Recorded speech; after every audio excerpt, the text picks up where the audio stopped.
Good morning friends. So prelims booster का पहला topic देखते हैं हम आज, जो कि है मुल्ला पेरियार डैम। ठीक है। तो सुप्रीम कोर्ट ने तमिलनाडु को बोला है, तमिलनाडु गवर्नमेंट को एक तरह से, कि अगर आपने जो है सुप्रीम कोर्ट ने जो कमेटी बनाई हुई है, सुपरवाइजरी कमेटी मुल्ला पेरियार डैम को देखने के लिए, अगर उसको टाइमली आपने इन्फॉर्मेशन नहीं दी जो रूल कर्व के बारे में, तो जो तमिलनाडु के चीफ सेक्रेटरी हैं वो पर्सनली रिस्पॉन्सिबल होंगे और उनके ऊपर एक अप्रोप्रिएट एक्शन लिया जाएगा। ठीक है। तो ये डिस्प्यूट है क्या, थोड़ा सा देखते हैं इसके बारे में। जो बेसिकली मुल्ला पेरियार डैम है वो केरला के अंदर बना हुआ है। ठीक है। केरला में पेरियार रिवर है, उसके ऊपर डैम बनाया हुआ है ये। और ब्रिटिश टाइम पे 999 ईयर्स की लीज पे वो जो केरला के अंदर जो ये डैम है ये तमिलनाडु को दिया गया है। ठीक है। तो मतलब तमिलनाडु की जो एडमिनिस्ट्रेशन है वो इस डैम को देखती है।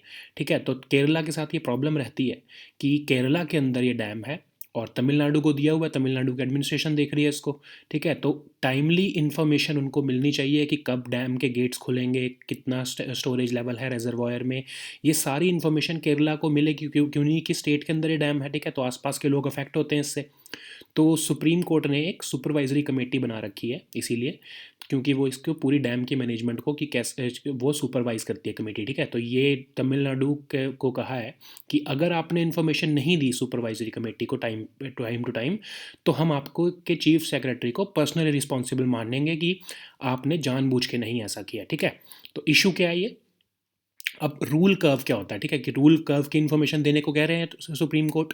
रूल कर्व का मतलब होता है कि fluctuating storage levels in a reservoir.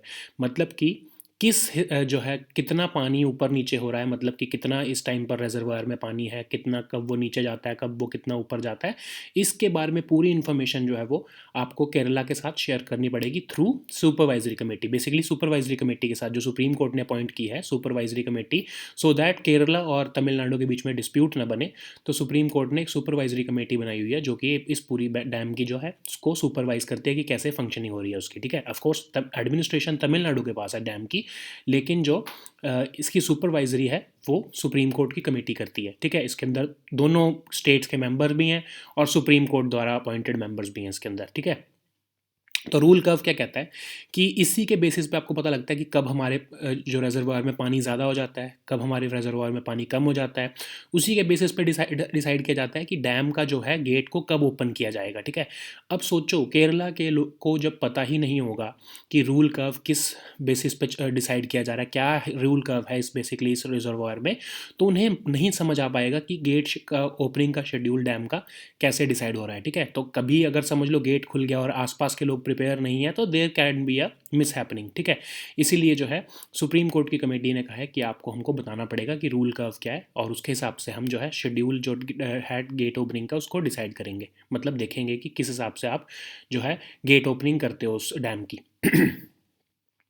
अब जो रूल कर्व है वो एक पार्ट होता है कोर सेफ्टी मैकेनिज्म का। ठीक है। तो तीन तरह के सेफ्टी इश्यूज़ को सुपरवाइजरी कमेटी को आपको बताना पड़ेगा, सुप्रीम कोर्ट ने कहा है। एक तो monitoring and performance of the instrumentation of the dam, मतलब कि आप कैसे परफॉर्मेंस को मॉनिटर करते हो और आप जो है पूरी डैम की मॉनिटरिंग कैसे करते हो वो आपको बताना पड़ेगा। रूल कर्व कैसे फाइनलाइज किया आपने कि कब किस लेवल का पानी जब जाएगा तब आप गेट्स के डैम को खोलोगे, और कब जब पानी कितना नीचे चला जाएगा तो आप डैम को बंद कर दोगे। ठीक है। तो ये आपको बताना पड़ेगा सुपरवाइजरी कमेटी को। और गेट को ओपन ऑपरेट करने का शेड्यूल, किस टाइम पर गेट खुलते हैं किस टाइम पर बंद होते हैं, ये शेड्यूल भी आपको सुपरवाइजरी कमेटी के साथ शेयर करना पड़ेगा। तो केरला गवर्नमेंट ने तमिलनाडु की गवर्नमेंट को अक्यूज़ किया है कि ये जो गेट ऑपरेशन जो अभी तक जो चला रहे हैं, जो शेड्यूल चला रहे हैं, वो बहुत पुराना है और वो 1939 से वही शेड्यूल चला रहे हैं। ठीक है। उसकी वजह से क्या हो रहा है कि जो आसपास के जो हमारा पेरियार टाइगर रिजर्व है वहाँ पर जो है वाटर लेवल को सुपरवाइज करने में प्रॉब्लम्स आ रही हैं केरला को। ठीक है। क्योंकि पहले का पानी का लेवल कितना होता था 1939 में और पहले अब कितना होता है, तो उसमें बहुत ज़मीन आसमान का फ़र्क आ चुका है। तो इसीलिए वो कह रहे हैं कि हमको ऑब्सोलीट जो पुराना शेड्यूल था वो अभी तक इन्होंने दिया हुआ है, हमको न्यू शेड्यूल बताते नहीं है कि किस हिसाब से ये जो है खोलना चाहते हैं गेट्स को। तो हमारे को एक तरह से एप्रीहेंशंस हैं कि हमारा पेरियार टाइगर रिजर्व जो है उसको कोई डैमेज ना हो। ठीक है। अब मुल्ला पेरियार डैम है क्या। कॉन्फ्लुएंस ऑफ मुलायर और पेरियार रिवर केरला के इडुक्की डिस्ट्रिक्ट में ये पड़ता है, ठीक है। अब ये कॉन्फ्लुएंस पे पड़ता है मुलायर और पेरियार रिवर्स के, ठीक है। अब इसको ऑपरेट कौन और मेंटेन करती है? तमिलनाडु गवर्नमेंट, बिकॉज जो ब्रिटिश रूल के टाइम पे 999 ईयर की लीज पे जो है तमिलनाडु को ये डैम के राइट्स मिले थे, ऑपरेशनल राइट्स, ठीक है। अब क्यों, क्या है इस डैम का पर्पस? ये जो वेस्ट फ्लोइंग रिवर है पेरियार, उसको ईस्ट वर्ड शिफ्ट करता है, ये डैम के थ्रू उसको शिफ्ट किया जाता है ताकि जो एरिड रेन शेडो रीजन्स हैं तमिलनाडु पे वहाँ पर वाटर को पहुँचाया जा सके, ठीक है। पेरियार रिवर जो है वो लॉन्गेस्ट रिवर है स्टेट ऑफ केरला की, इसको हम लाइफ लाइन ऑफ केरला भी कहते हैं, ठीक है। One of the few perennial reverse, perennial reverse क्या होती हैं? जो 12 महीने चलती हैं, जिसमें 12 महीने पानी रहता है। शिवागिरी हिल्स जो वेस्टर्न घाट्स के हैं वहाँ से ये ओरिजिनेट होती है। इसकी मेन ट्रिब्यूटरीज कौन कौन सी हैं? मुथ्रीपुजा, मुलायार, चेरुथोनी, पेरिंजानुकुटी, ठीक है, ये सारी इसकी मेन ट्रिब्यूटरीज हैं। तो ये इस बार 3-4 बार कम से कम न्यूज़ में आ चुका है ये मुल्ला पेरियार डैम। इससे पहले जो है तमिलनाडु ने कुछ मिसचीफ किया था कि सुपरवाइजरी कमेटी के ऊपर एक सब कमेटी बिठा दी थी, जो कि सुपरवाइजरी कमेटी जो सुप्रीम कोर्ट द्वारा अपॉइंटेड है, उसके ऊपर जो है जो सुपरवाइजरी कमेटी को इन्फॉर्मेशन देने की बजाय वो सब कमेटी जो खुद अपॉइंट करी थी तो तमिलनाडु ने, उसके साथ इन्फॉर्मेशन शेयर करने लग गया था, जिसके अंदर उनके खुद के इंजीनियर्स थे और डैम के लिए जो एक्सपर्ट्स होते थे वो उन्होंने खुद अपॉइंट किए हुए थे, ठीक है। तब भी सुप्रीम कोर्ट में चला गया था केस, क्योंकि केरला ने कहा था कि आपने जो सुपरवाइजरी कमेटी बिठाई हुई है उसको अंडरमाइन कर रही है तमिलनाडु की गवर्नमेंट, ठीक है। तो ये आई थिंक अक्टूबर के आसपास की बात है। तो तब भी ये केस चला था और मुल्ला पेरियार डैम पे तमिलनाडु को जो है सुप्रीम कोर्ट ने फटकार लगाई थी, ठीक है। तो अब ये दोबारा से इशू आ गया है, ठीक है। अब ये इशू आ गया है, मतलब ये इस साल बार बार इशू आया जा रहा है, तो you can expect a question on this dispute, ठीक है। आप इस रिवर के ऊपर, पेरियार रिवर के ऊपर, फिर ये क्वेश्चन आ सकता है पेरियार रिवर है कहाँ पे, मुल्ला पेरियार रिवर कहाँ पे है, मुल्ला पेरियार डैम कहाँ पे है, ठीक है। अब याद रखो डैम तो केरला के अंदर है, लेकिन इसको ऑपरेट और मेंटेन तमिलनाडु कर रहा है, ठीक है। यही सबसे इंपॉर्टेंट चीज़ है इसके अंदर कि पेरियार रिवर भी केरला में है और ये जो है इसको ऑपरेट कर रहा है, जो डैम को वो कर रहा है Tamil Nadu, due to the lease जो कि मिली हुई है 999 ईयर्स की तमिलनाडु गवर्नमेंट को, ठीक है। चलो नेक्स्ट टॉपिक देखते हैं, national bank for financing infrastructure and development. तो यूनियन कैबिनेट ने एक डेवलपमेंट फाइनेंस इंस्टीट्यूशन जो कि national bank for financing infrastructure and development है, इसको मंजूरी दे दी है एक बिल के थ्रू। और ये किस लिए बनाया जा रहा है ये इंफ्रास्ट्रक्चर का जो एक तरह से बैंक, ताकि जो लॉन्ग टर्म इंफ्रास्ट्रक्चर नीड्स हैं हमारी कंट्री की उसको हम फाइनेंस कर सकें इस बैंक के थ्रू, ठीक है। एज ऑफ, ये फाइनेंस मिनिस्टर की स्टेटमेंट है बजट स्पीच के टाइम पे कि दिसंबर 2019 तक ऑलमोस्ट 6000 ब्राउन फील्ड और ग्रीन फील्ड प्रोजेक्ट्स थे पड़े हुए हैं ऐसे, जो कि जिनको फंडिंग की ज़रूरत है, ठीक है। उनको बैंक्स के थ्रू फंडिंग नहीं मिल पा रही है, क्योंकि इसमें आपको पता है ना इंफ्रास्ट्रक्चर में जेस्टेशन पीरियड बहुत लंबा होता है, 10 साल 15 साल लग जाते हैं कुछ बनाने में। तो बैंक्स इस लेवल का लोन नहीं दे सकते, इतना लंबा लॉन्ग टर्म लोन नहीं दे पाते हैं ईजिली, ठीक है। तो इसलिए जो है ये जो प्रोजेक्ट्स हैं ये अभी तक ऐसे ही पड़े हैं। और इन 6000, और सोच लो कितने ज़्यादा प्रोजेक्ट्स हो गए, 6000 ब्राउन फील्ड और ग्रीन फील्ड प्रोजेक्ट्स जो हैं जो फंडिंग की वजह से अभी तक रुके पड़े हैं। तो इसीलिए गवर्नमेंट ने डिसाइड किया कि इसको जो है ये नेबफिड को बना दिया गया है, ठीक है। अब नेबफिड जो है उसको 20,000 करोड़ की कॉर्पस से बनाया जाएगा, जिसमें गवर्नमेंट जो है वो इनिशियली 5,000 करोड़ रुपए जो है वो डालेगी, ठीक है। होली ओन्ड होगा इनिशियली, तो शुरू में तो ये गवर्नमेंट इसको होली ओन्ड करेगी इस बैंक को, ठीक है। लेकिन उन्होंने सोचा हुआ है कि वो अपने स्टेक को 25% तक ले जाएंगे, ठीक है। मतलब ऑलमोस्ट अ क्वार्टर जो है वो उसको स्टेक को अपने ले जाएंगे, प्राइवेट सेक्टर इन्वेस्टमेंट इसके अंदर इंकरेज करेंगे, ठीक है। एक प्रोफेशनल बोर्ड बनाया जाएगा इसके लिए ताकि इसकी जो मैनेजमेंट है वो प्रोफेशनली हो सके, ठीक है। एक चेयरपर्सन जो है इसके वो एक एमिनेंट प्रोफेशनल होंगे, ठीक है। ऐसा नहीं होगा कि कोई आईएएस या ब्यूरोक्रेट बिठा दिया गया, एक एमिनेंट प्रोफेशनल को वो बनाया जाएगा इसका chairman. Half of the board members will be non official directors, ठीक है। तो ये सबसे इंपॉर्टेंट चीज़ क्या है कि 50% से ज़्यादा जो इसके अंदर जो 50% के जो मेंबर्स हैं इसके अंदर बोर्ड के, वो नॉन ऑफिशियल डायरेक्टर्स होंगे। नॉन ऑफिशियल डायरेक्टर्स कौन से होते हैं? जो कि डायरेक्टली जो है गवर्नमेंट जो बैंक को रन नहीं कर रहे हैं, वो आउटसाइड इंडिपेंडेंट हैं वो, ठीक है। वो इसके अंदर काम नहीं कर रहे हैं। जो लोग काम नहीं कर रहे हैं उनके इंटरेस्ट नहीं है, तो वो फिर जब वो बोर्ड के अंदर आते हैं तो वो ओनरशिप को और जो फंक्शनिंग को ज़्यादा अच्छे तरीके से, ज़्यादा ट्रांसपेरेंट तरीके से देख सकते हैं, ठीक है। क्योंकि उनका कोई इंटरेस्ट नहीं है उसके अंदर, ठीक है। तो वो ज़्यादा अच्छे तरीके से एक तरह से इसको देख पाते हैं, जज कर पाते हैं। मार्केट ड्रिवन जो है एमोल्यूमेंट्स देने की बात की जा रही है, जो टॉप एग्जीक्यूटिव्स होंगे डीएफआई के, ठीक है, जो इस बैंक के जो टॉप एग्जीक्यूटिव्स होंगे उनको मार्केट रेट पर सैलरी अच्छे जो है एमोल्यूमेंट्स वगैरह देने की बात की जा रही है, ताकि जो मार्केट में बेस्ट अवेलेबल टैलेंट है वो अट्रैक्ट हो और वो इस इन जॉब्स को एक तरह से टेकअप करे, ठीक है।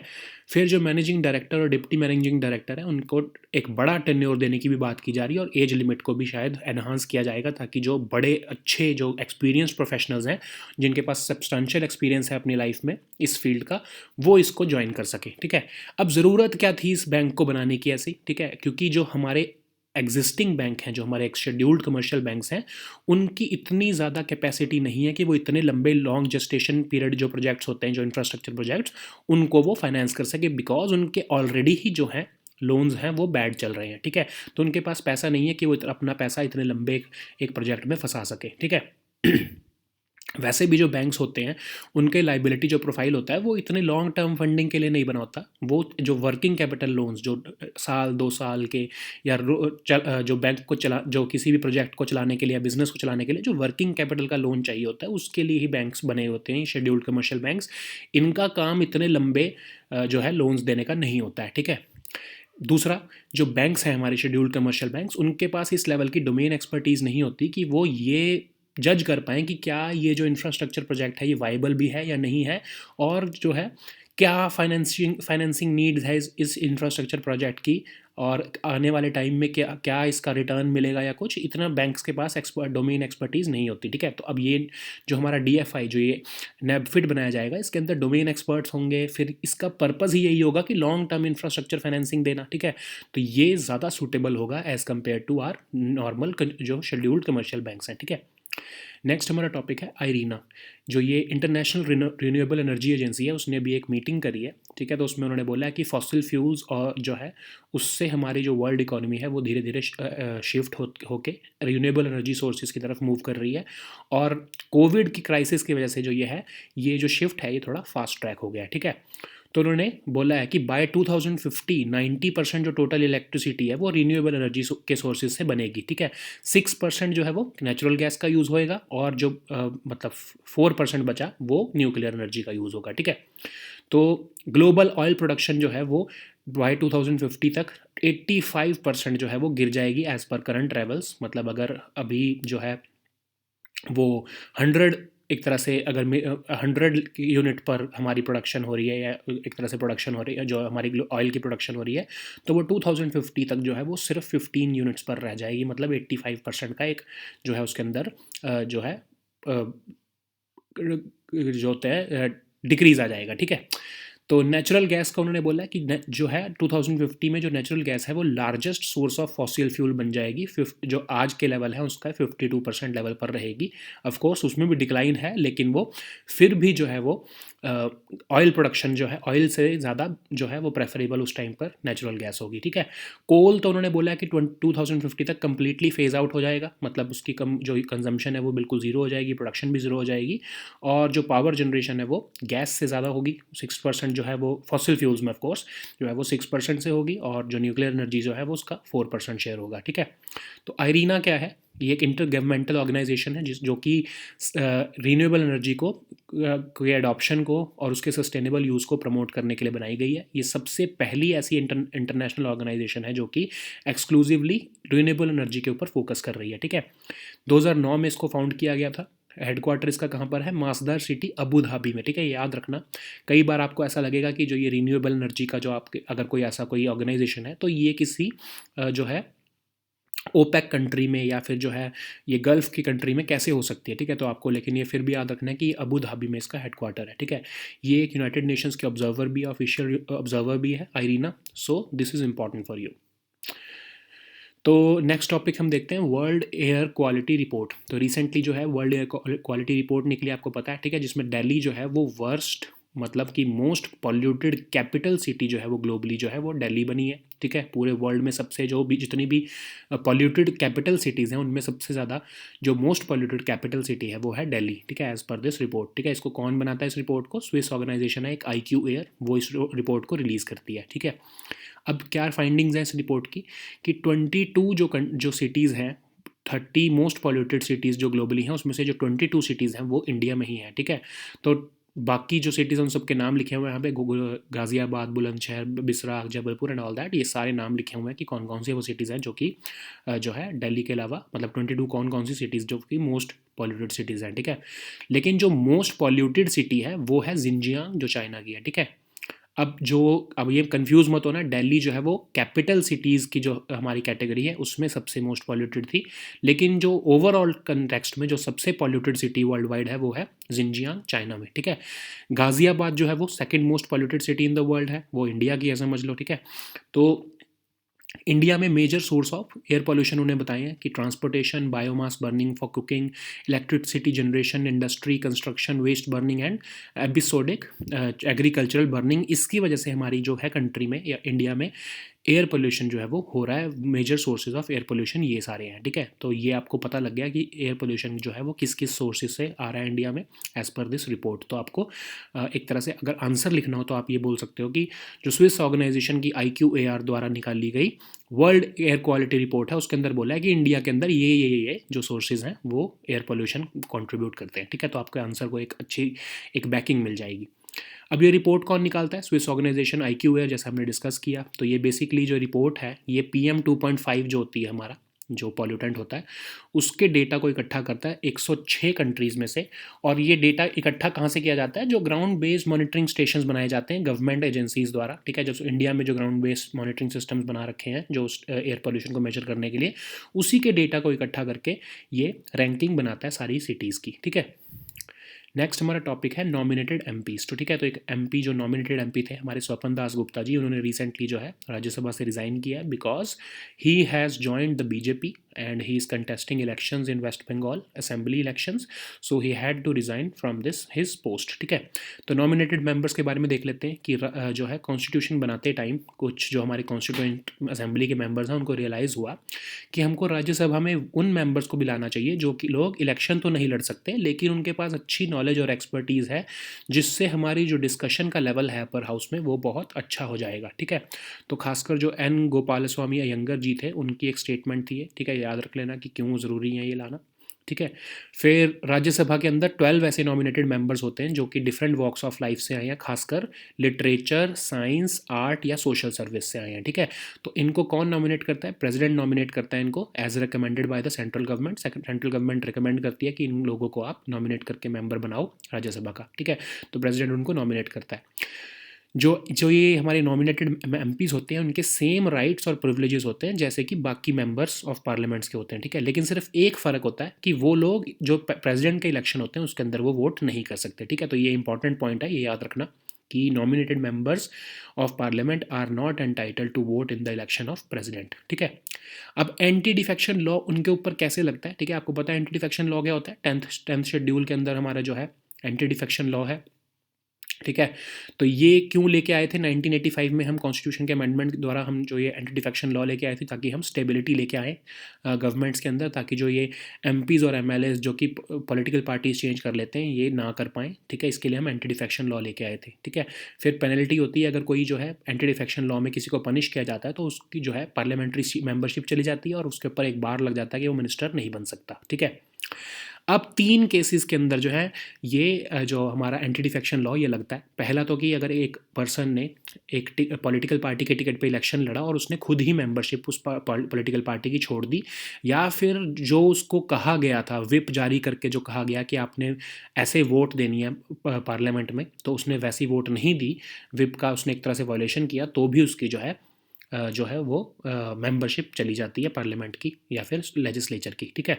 और दूसरा केस है कि अगर एक MP वो इंडिपेंडेंट कैंडिडेट बन के उसने इलेक्शन लड़ा लेकिन बाद में एक पॉलिटिकल पार्टी ज्वाइन कर ली, ठीक है। जैसे ही वो पॉलिटिकल पार्टी जो है वो ज्वाइन करेगा तो उसकी जो है जो मेंबरशिप है वो चली जाती है, ठीक है। बिकॉज उसने धोखा दिया लोगों को एक तरह से, कि उसने शुरू में तो बोला कि मैं इंडिपेंडेंट कैंडिडेट हूँ मुझे आप वोट करो, जैसे ही वो इलेक्शन जीता उसके बाद उसने एक पॉलिटिकल पार्टी ज्वाइन कर ली, तो ये एक तरह से उसके लिए पनिशमेंट है कि उसकी जो मेंबरशिप चली जाती है, ठीक है।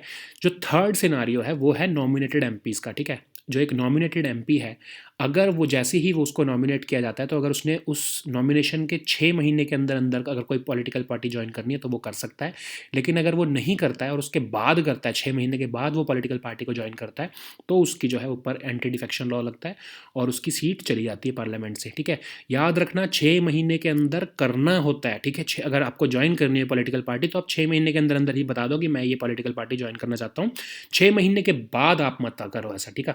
अगर आपने 6 महीने के बाद किया तो आपके ऊपर एंटी डिफेक्शन लॉ लगेगा और आपकी जो है मेंबरशिप चली जाएगी, जो कि अभी स्वपन दास गुप्ता जी के साथ केस हुआ है कि क्योंकि उनका ऑलमोस्ट 4 साल का जो है वो टर्म कंप्लीट हो गया था, उसके बाद उन्होंने जाके जो है वो बीजेपी ज्वाइन की और उन्होंने इलेक्शन लड़े हैं, तो उन्होंने इसलिए उनको रिज़ाइन करना पड़ा बिकॉज एंटी डिफेक्शन लॉ उनके ऊपर लग सकता था, ठीक है।